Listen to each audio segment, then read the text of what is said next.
Hey everybody, it's Pete. We are taking a break here at the Toaster as we celebrate the holidays with our family and regroup for season 5 in 2022. And just in time for the holiday season, for those of you who are navigating the ins and outs of where to put the wagon wheel coffee table in your separation, well, this is the show for you. We're talking to Jamie Blumenthal, and she works in interior design, and you know, we could be talking just about stuff, but really we're talking about rediscovering your identity post-divorce through space. How do you feel when you live where you live? It is fascinating. And think about it. How many of you listening to the show make the connection here about how taking care of your space is also taking care of you? It makes me want to throw out all my stuff and start again from scratch. Just burn it down, new stuff, start over, take care of myself through taking care of my space even better. We all hope that wherever you call home, that you get something out of this conversation with Jamie Blumenthal.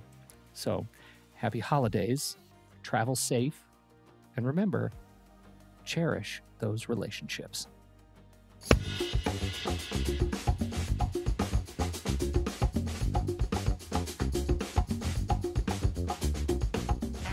Welcome to How to Split a Toaster, a divorce podcast about saving your relationships from True Story FM. Are you ready to nest? Because today we're talking all about the power of interior design and the new post-divorce you.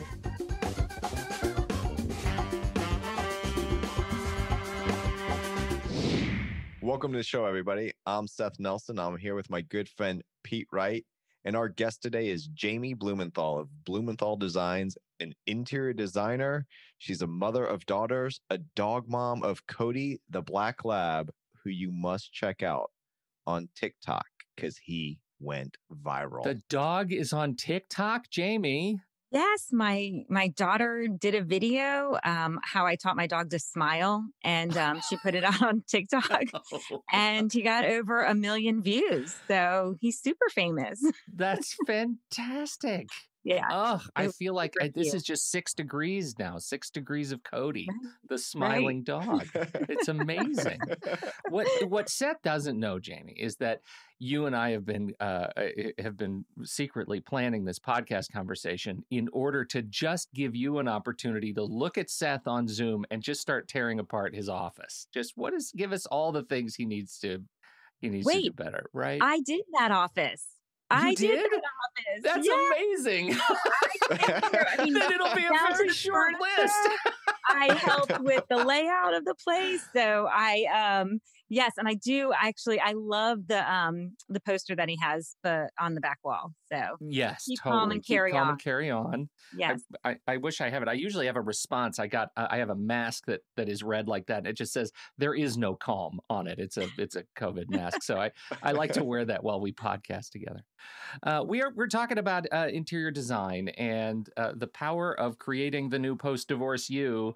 And I feel like, could we start just talking a little bit about what it means to have to rediscover your identity when you move into a different place? Like, what are you going through what are the kinds of questions that people ask you as you embark on this new journey alone? So speaking from someone that is recently divorced, I will just let you know and put that out there to begin with, that I'm speaking from shoes of experience. Very personal. And I do have a lot of clients who are divorced as well.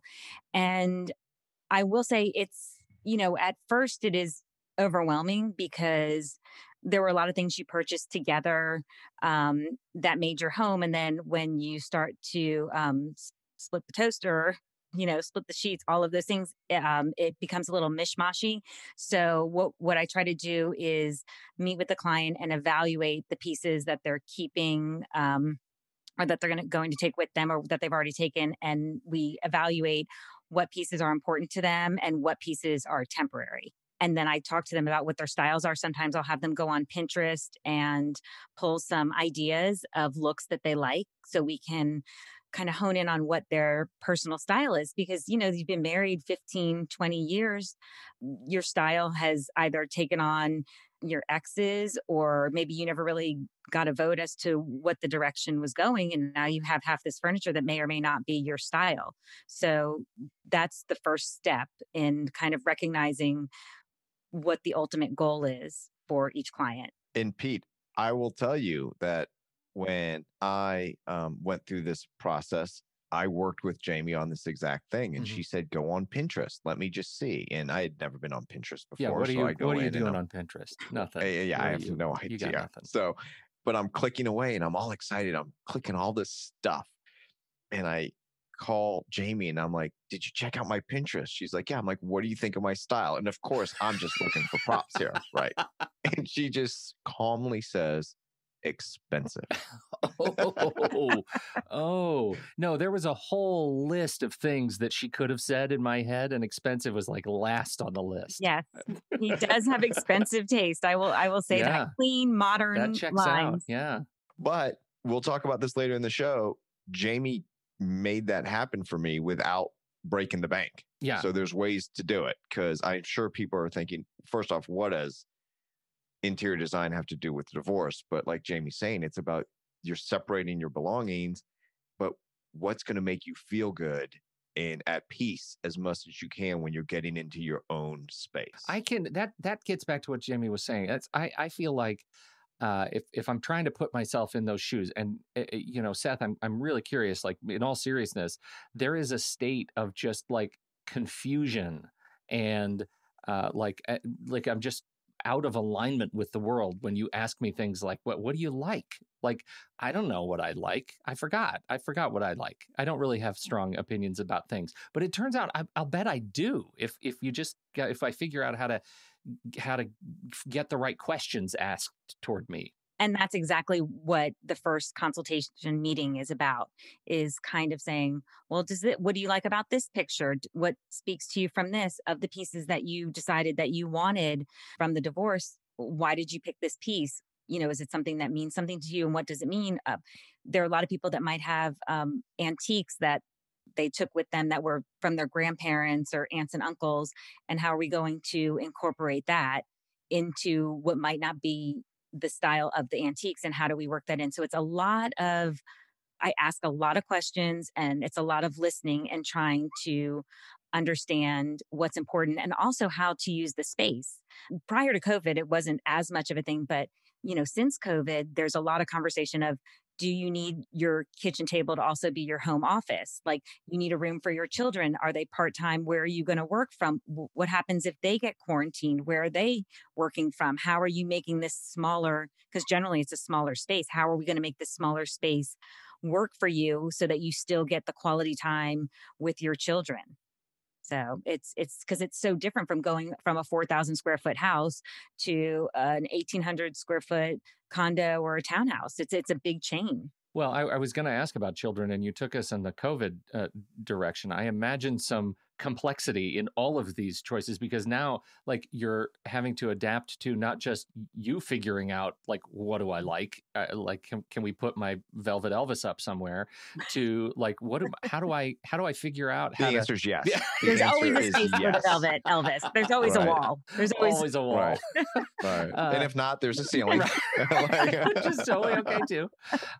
Is how do you integrate your kids into this process, right? If you're separating families, and that gets even more complicated, I have to imagine, when they're not spending 100% of their time with you, most likely, right? Yes, absolutely. In fact, from experience, so when we separated, one of the things that was most important to my ex-husband was to make sure that our daughters felt at home. Our daughters needed to feel at home. Our daughters had to have a space that they felt comfortable, that they would want to be there. And that was important for him. And it was important for me to make sure that the girls had that, because when we agree on 50-50, it needs to feel like 50-50. All the clothes couldn't be at my house. Half of the clothes needed to go over there. I even bought doubles of toiletries and things you don't think of, like all the organizers, makeup mirrors for my girls that, if they like to sit and do their makeup, I want to make sure that in their father's place that they have a spot to sit and do their makeup. Something as simple as that. And listen to that terminology. And this is the thing that gets lost. When we talk about kids and going back and forth, it is in our nomenclature. Mom's house, dad's house. Never is it the kid's house. Oh, so just right. think about that, right? From a kid's perspective, oh, I'm at mom's or I'm at dad's. But what we're saying and what Jamie's saying is that needs to feel like their home, right? Right. So I'll say to my son, oh, are you coming home? And he'll say, yeah. And then I'll say, which one? Right. Because it might be mom's home / his home, right? So, but we all say it, mom's house, dad's house. So just think about that a little bit, but in making it their own, like you're saying, it really helps. Go ahead, right. Jamie. Well, we don't want them to live out of a suitcase, right? We don't, and they do. They schlep a suitcase back and forth from place to place. There's no way around that because they have their basics. But the more stuff that you can duplicate at both spaces, the less, schlepping back and forth, and they're feeling more and more at home wherever they are, whether it's mom's or dad's, they both feel like home. So I think it's that's one of the things that I would say is one of the most important things, as well as when you were asking about how to figure out your space. I think it's very important to finish your space, to not feel temporary. So I think when you first get into your new space, it feels so temporary that it's very important for your psyche and for your mental state to set this place up because you're going to be there, whether it's 2, 3, or 4 years. There's been such an upheaval in your life that you need some sense of normalcy and some place that you feel somewhat good about, because you kind of feel like everything's been shifted so drastically that nothing feels like home. That's very true, Jamie. Some people will, when they split up, if they're not getting the house, they'll move into a rental and they'll say, well, I just have to, divorce is still going on. I'm not going to keep the house. I'll move out. And so now they're in a rental. Well, how long are they going to be in the rental? Is it a year? Is it going to be 2 years? But you still are saying, make that feel complete. Because if you're living on a beanbag chair and you've got the futon because you're not really sure how all the money's going to shake out, and this is what we're talking about in the kind of second section of the show, is how to do this on a budget so it can feel complete. But that will help you immensely, even if I might only be here a year, 2 years, whatever the case may be. Right. It's the mental. How do you determine what complete looks like? Right. I imagine that's like, what are the basics when you're setting something up? How at what point have you reached a bar that says we're finished? I don't know that there's ever a bar that says we're finished. I think because your home is constantly evolving, but I don't want it to look like a college dorm. So if your place looks like a college dorm, I sort of aspire to college dorm. I don't know if you could see. That's for the man cave. The man cave gets to be the college dorm, not the main living space. Okay. There's a space for that. Right. Fair. So it's important to have a nice sofa, and when I say nice, and we'll get into budgets, I mean, not a futon, real pieces of furniture, so that while you're starting your next chapter, you feel good about yourself, right? Because what you don't want to do is come home and sit in a dark and the half finished place with a little poster on the wall that was in the basement, that you got to put up on the wall. Like, you need things that are to scale to actually fill up the space. That's what I would say. When you have things that are to scale, that's when your place is somewhat finished. So this is one of these questions that Jamie asked me when I was going through this process with her.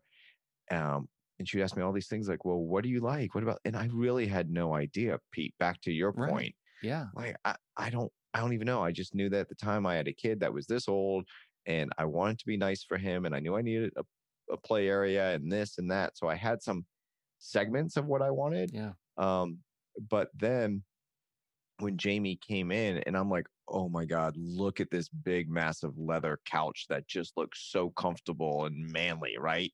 And she's like, that's not going to fit. Yeah, right. Right. So let's just think about it, because you don't want to walk in and have it be like all overwhelming. It's got to be kind of pleasing to the eye, which I cannot tell when we're setting things up.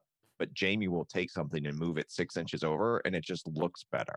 Right. And it takes her 30 seconds. I would never have done that, but it does make the house feel complete. And also, like the kitchen, just having a proper set of dishes and silverware, and you're not using a spork. Right. Absolutely. You got to have a strainer to strain the pasta. Like, I mean, you should have more than one pan. Exactly. And to get those things set up so that you can function like an adult, because you really almost feel like how you felt just after college is really how you feel. Or at least one of you tends to feel that way, if not both. But generally, the one who moves out feels that way. But let's look at the reverse side. The one that stays in the house. Half the furniture's gone. Yeah, they're now in a shell. Yes, absolutely. For me, there was shifting stuff around and, reorganizing.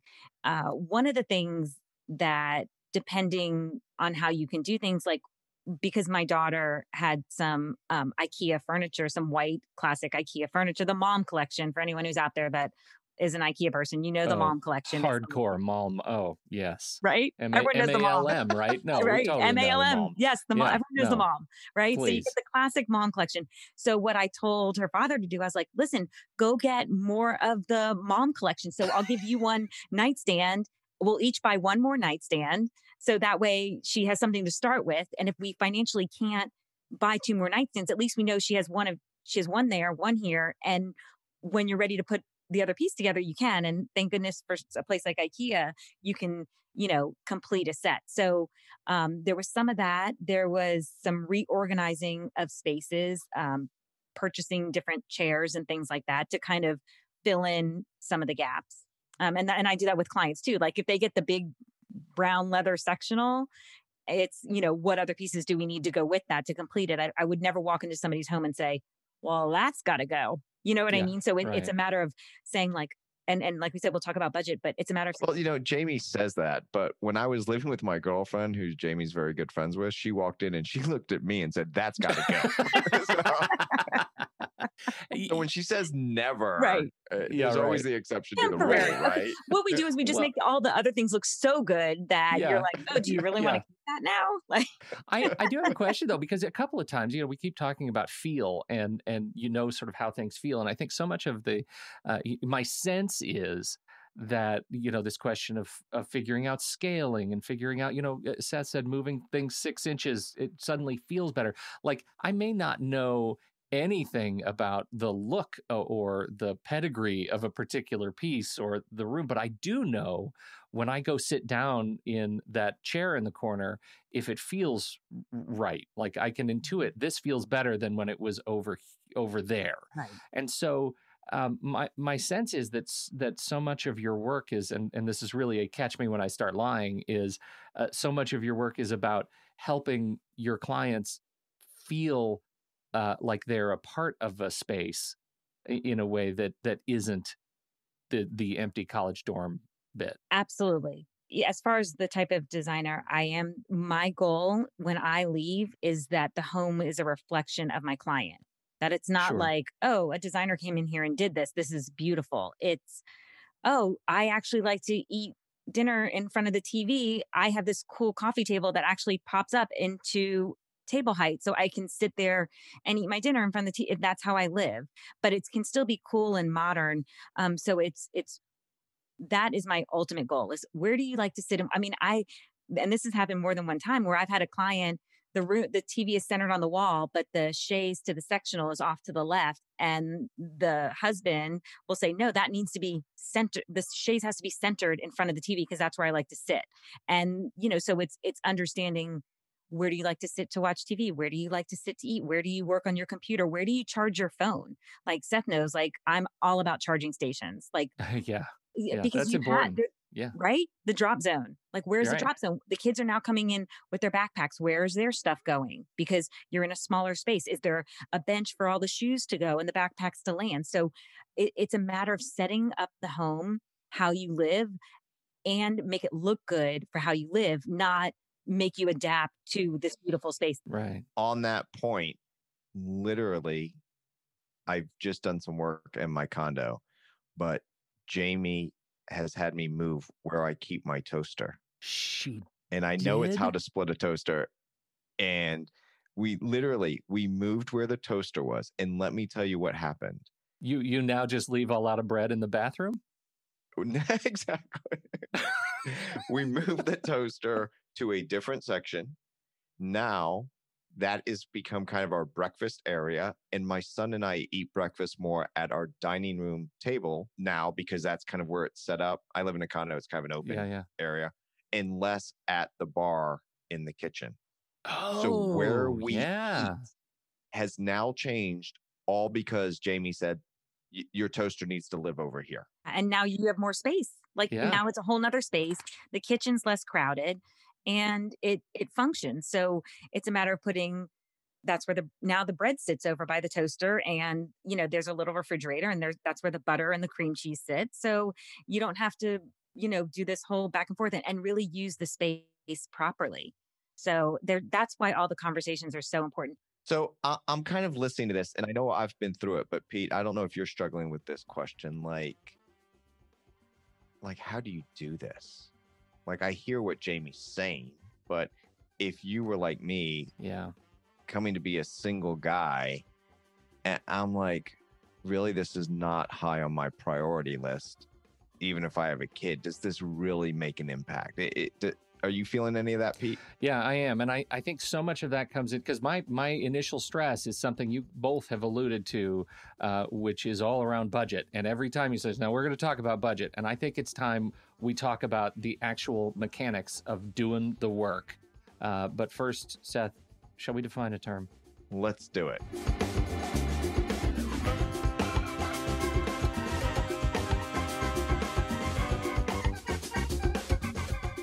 Defining a term today from our favorite Black's Law Dictionary: equitable distribution. The division of marital property by a court in a divorce proceeding under statutory guidelines that provide for a fair, but not necessarily equal, allocation of the property between the spouses. What does that mean? In English, who gets what and how does the court decide? Keep it simple. Okay, so we said we're going to talk about the mechanics of this whole thing, but I have to tell you, Seth, you just defined a term, and there is a brief phrase that carries a lot of weight, and that is fair, but not necessarily equal allocation between parties. What's going on there? So equitable is fair, but doesn't mean that it's equal. And going back to, another podcast that we had discussing about splitting the orange when two kids are fighting about it. Maybe it's fair because one kid wants the juice, but the other one wanted the peel. Well, maybe it's not equal. The peel's bigger. Right. The juice was less. If we're measuring your stuff by gross weight. Exactly. So that is just a small example of it might not be equal, but it was fair. And they both thought it was fair because they got what they wanted out of their interest. One got the peel to make the cake. The other got the juice to drink. Okay. And that concept can go through family law. It does get very complicated. And when you're talking equity, maybe the law's not on your side. Like we've talked before, this is where I always say, talk with your lawyer in your local jurisdiction about how that works.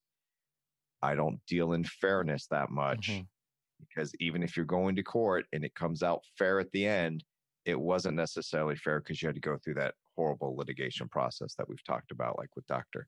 Gaze before on collaborative law. So sure, there is a major issue, though, if you're moving out and you just don't have the money to buy this stuff. Yeah, right. That's a huge stress. That's been in the back of my head this whole conversation. How do you afford it? Where does the money come from? First off, you have the stuff in the house, so you can divide that. But then we're trying to fill in, like Jamie's saying. You got the big leather couch. What will go nice with that, right?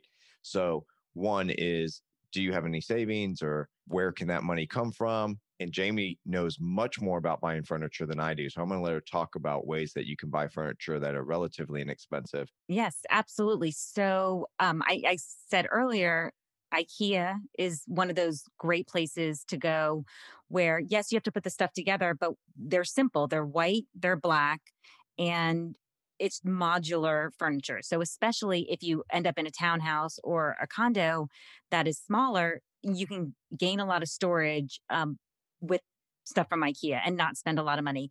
I have also taken many clients will go to Rooms to Go or another place like Ashley Furniture or someplace. There are a lot of places that have free financing, terms like that. Or Macy's has furniture. A lot of people have Macy's credit cards and they'll have good sales. And I'll always tell my clients, sometimes just put it in your cart and wait for the sale to come around. And Oh, like when you're shopping online, you mean? Oh, sure. Yeah. yes, if you're shopping online, they'll come back and say like, Nice. "Hey, we'll give you an extra 20% off. Come back and shop with us." But I would definitely say the Rooms to Go and the free financing for 2 years that you can get your daughter or son's room set up with a bed, two nightstands, the mattress, a dresser to hold all their clothing and stuff, and you can pay it over a few years now.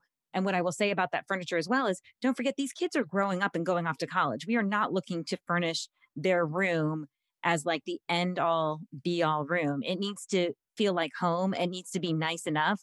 And the stuff from Rooms to Go, a lot of it is like technologically savvy. Like they'll have the USB plugs and stuff. Like you'll be able to plug in your nightstand and then there'll be like a USB port in the top of the nightstand. So there are some great options out there that you don't have to break the bank and you don't have to do designer furniture for the kids' rooms. You can even purchase used furniture and paint it or have it painted. I've had friends whose kids are going off to college that they want to turn those rooms into a study. So again, through the internet, there are different like swap shops or online places where you can purchase furniture that's gently used that will get them through because some of these kids, they may only be home for another 3 years. So why do you need to buy a brand new high-end bedroom set when they're going to be there for 3 years and you might transition that room anyway? And I will let you know there is an app called Thumbtack that you can go on and say you have a project that you need done and people will quote it. Mhm. And I mean, anything from you need your house painted, there are painters on there. I had it for my son's bar mitzvah. I found someone that did stitching in these little blankets that we got. She stitched in the date of his bar mitzvah. And I found this woman on Thumbtack. Right. And like handyman too, like a lot of women now, the ex-husband's out of the house. So they need someone to help with you make your list and you go on Thumbtack and you find a handyman. And then when they come over, you give them the list of all the things you need done that maybe your ex-husband took care of in the house or just, so you're not like, well, I'm alone. I have to do this myself. No, there are so many resources out there. That are not expensive. Correct. They're not expensive, but they're game changers for how you live, right? Like it's because it's all about how you're going to live in your space. So I think it's really important to take the initiative. So, Jamie, if you're a guy like me who is going to be a single guy who doesn't know anything about design and you're listening to this podcast, like, I don't even know where to find a designer. Much do they cost? How does it work? I thought that's what really fancy people did because I see these shows that these designer comes in and they make it, but it all seems very just foreign to me. I don't think those people are paying for anything. Right. That's it. I agree with you. So this is all magical. And I'm sure that's the answer is don't worry. It's all magical. It's all magical and it'll be done in 2 days. So don't worry. Right. You leave. Hey, listen, go to lunch and come back and it'll be done. So. And also, would you have a truck in front so that I can stand and then you move the truck? Big reveal. I want a reveal. I'm going to need a reveal if we're doing this. Yes, absolutely. So the worst thing for me is those shows because as we all know, it does not take 2 days to redo a house and transform it. It could take 6 to 8 weeks, but it could take 6 to 8 months to really set up a space. So when I started doing this, just to give you a little quick background of how I'm structured and the interior design industry has evolved. It's evolved like every other industry because of the internet and the accessibility to products. So when Wayfair came around, designers we couldn't only do custom furniture. We have to adapt because in 3 clicks, it will be here on Thursday, right? Depending on what you purchase. So a lot of designers, and me included, the way I structure my business is I start with an hourly rate. So generally I'll start with a 5-hour minimum. The going rate is basically $100 an hour to $200 an hour, somewhere in that range for that price. So for let's call it $500, $600, I would come over. We would talk about the things that you want to accomplish. And within those next 5 hours, I can help select furniture that you could purchase on your own. I could go shopping with you to rooms to go and help you pick the things out. I can put together room concepts on basically like a PDF or like a picture concept of the things we want to do with and attach links to them for West Elm or Crate and Barrel or any of the local stores. And then you would just click on that link, put it in your shopping cart. Wait for a little few days, try and get a 20% discount, and then purchase it. Leave it in the cart for a couple. That's right. That's right. We can be taught. Yes, absolutely. So in a nutshell, that is the process that I like to work with for my clients. What's really interesting, I have gotten referrals from I've had people say, oh, I was in this lighting store and I got so overwhelmed. And the salesperson at the lighting store told me to call you. So if you don't know where to find an interior designer, it's actually really good to go to either like a local lighting store or like Ferguson's, like the plumbing store. They have a lot of relationships with different designers. And I've had like the salespeople call me and say, hey, listen, a client came in, they were really overwhelmed. And you know what, just from talking to them, I think you would be a really good fit for them. And that has worked out very well for me when they've taken the time to get to understand the customer, and they'll say, oh, you're a good fit. Or they have probably anywhere from 2 to 5 designers that they generally work with in their lighting showroom or their plumbing showroom or the tile shop. I've gotten recommendations, things like that. Now, there's also services at like Restoration Hardware has design services as well. So there are other routes to go. If you don't feel comfortable bringing a designer in, you can go to some of these retail shops and they have an in-house designer, I used to work for Norwalk Furniture. Here's the funny thing about all this. I'm sitting here thinking about this. Remember, we're talking about divorce, right? So I'm thinking I'm here, a guy setting up my own place. I'm basically going to hire Jamie, who happens to be a woman in this scenario, to come in and just tell me how to do it. Now, I'm sure in my marriage, I'm like, quit telling me what to do. Right? Stop telling me what to do. I want the big flat screen TV. And now I'm on my own. And all I'm looking for is Jamie to come in and tell me what to do. I'm a marriage counselor. In my profession, I'm actually a marriage counselor. I do interior design, but I'm constantly the middleman, the referee in marriages. Yeah. As well as right. Jamie's like telling the woman, I'm guessing, this is a guess. Do you basically, and I know this is kind of the sexist comment, and I apologize, but you tell the guy, let her pick out the pillows, and you tell her, look, we're spending all this on this great, gorgeous kitchen that you want. Let him get the big flat screen TV. Yeah, that is, yes.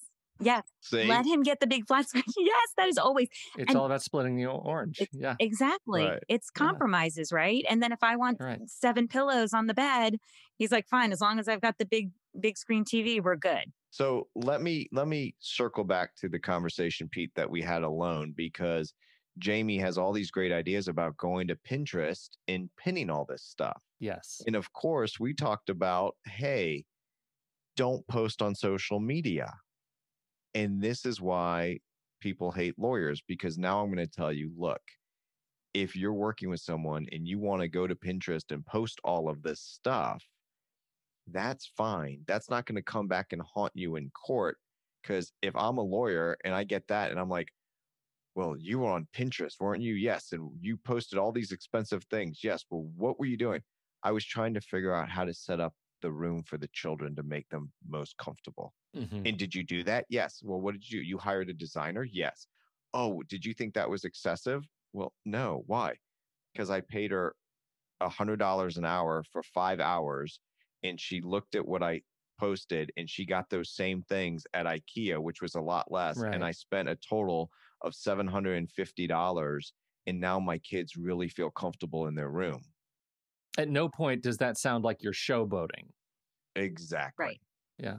Exactly. But that really is when you go through this process, and you can pick out all this stuff that you like, but for 5 or 10 hours of time, to make that new house comfortable for your children Yeah. and for you, Right. right? It's not just about the kids. You're in your own space, maybe for the first time in a long time, and you just might be lost.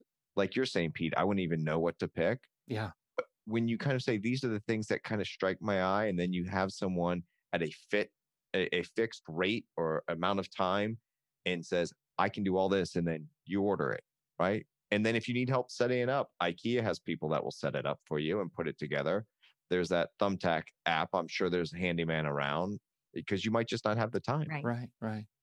Well, and that, the bottom line is, I think considering the state, the post-divorce state, having somebody like Jamie, having somebody that you can count on to carry the weight of decision making, of taste making, of just helping you figure out who you are, that is an enormous, I think, stress reliever, right? To just be able to outsource that part of your brain that is going to be in a state of anxiety trying to figure all those pieces out. I knowing myself, I know that's where I would be. Not only is it outsourcing so you have one less thing to deal with when you're going through this extremely difficult time, at some levels, some people might think that's fun. They're meeting with somebody new, they're helping them, and they're getting to pick out new stuff for themselves while still orchestrating to mix it in with what they have. I think it's the also feeling confident because don't forget, you also are going to be going back out into the dating world. And when, you get to the point where you would invite someone over to your place, you don't want it to look like a college dorm and you want to feel confident and proud. Well, that depends, right? Like how old the woman you might be dating. Oh, Seth. So bad. So bad. Right. Right. I'm just stirring the pot for Right. future clients on that Of one. course. So you can edit that out. Of course. Well, listen, I have a side note that I want to make sure I don't know if it'll make sense to everybody, but I want to make sure I make this point. When a man or a woman is decorating their new home, this kind of goes back to that feng shui Zen kind of world that we've all heard about. I try to make sure that a man doesn't make his home too masculine, and I try to make sure that a woman doesn't make her home too feminine. Because when you get back into the dating world, if you have an entire pink and white house, a man may not feel very comfortable in your new space, in your space, and feel like they don't belong. So there needs to be this element of balance between feminine and masculine, because a lot of the men, they'll be like, okay, I want the big TV. I want the big leather couch. I want all dark furniture.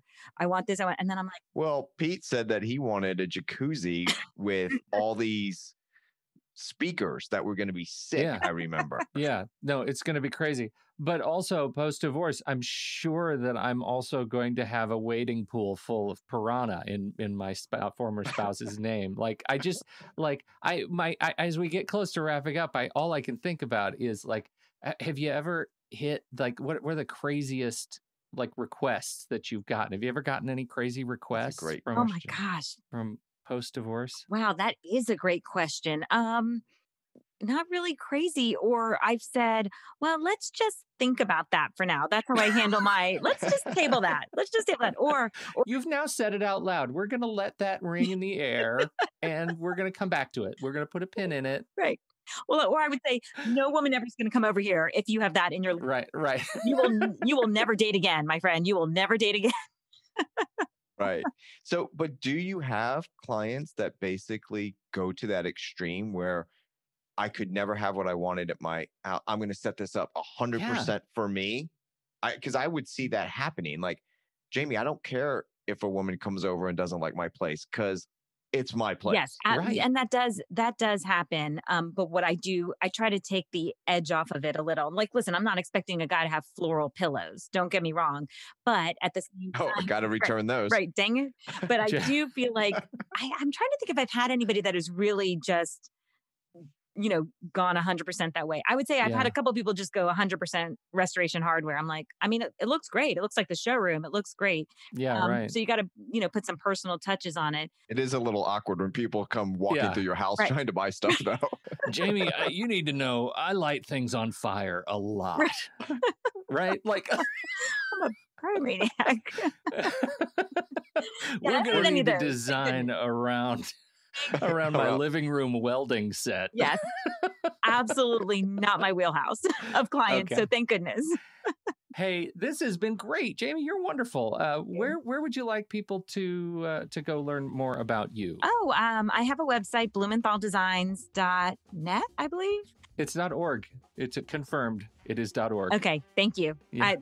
You know what? The good news is I've been busy with clients, so I have an Instagram account, which you can find me under Blumenthal Designs in my Instagram. That's probably the best because Instagram keeps rolling with pictures, more frequently than the website. You can go there and check out ideas. You don't just have to go to Pinterest. You can check out ideas that Jamie's done on other houses and stuff. It's really cool. Right. Make sure we're a good fit. Perfect. Thank you so much for having me on the show. Oh, it's a delight. Thank you so much for your time today. We sure appreciate it. And Seth Nelson, I can't wait to see you're doing some renovations now on your very own place. Are you going to be Pinteresting? I don't really know how to do that very well, but I'm sure it will be on Jamie's Instagram. Someone will post it. She's been the brainchild behind it. But in all seriousness, it has changed the way I live in my own space that I've been in for 3 years now. That's great. So it's been very, what I would say, healthy and calming and more functional, and it just feels good. So thank you, Jamie, for coming on the show. We really appreciate you giving some tidbits and advice on helping people set up their new place. Absolutely. When they're going through these difficult times. Thank you. Thank you guys so much. This was really fun. Thank you. Thank you, everybody, for downloading and listening to this show. On behalf of Jamie Blumenthal and Seth Nelson, I'm Pete Wright. We'll catch you next week right here on How to Split a Toaster, a divorce podcast about saving your relationships.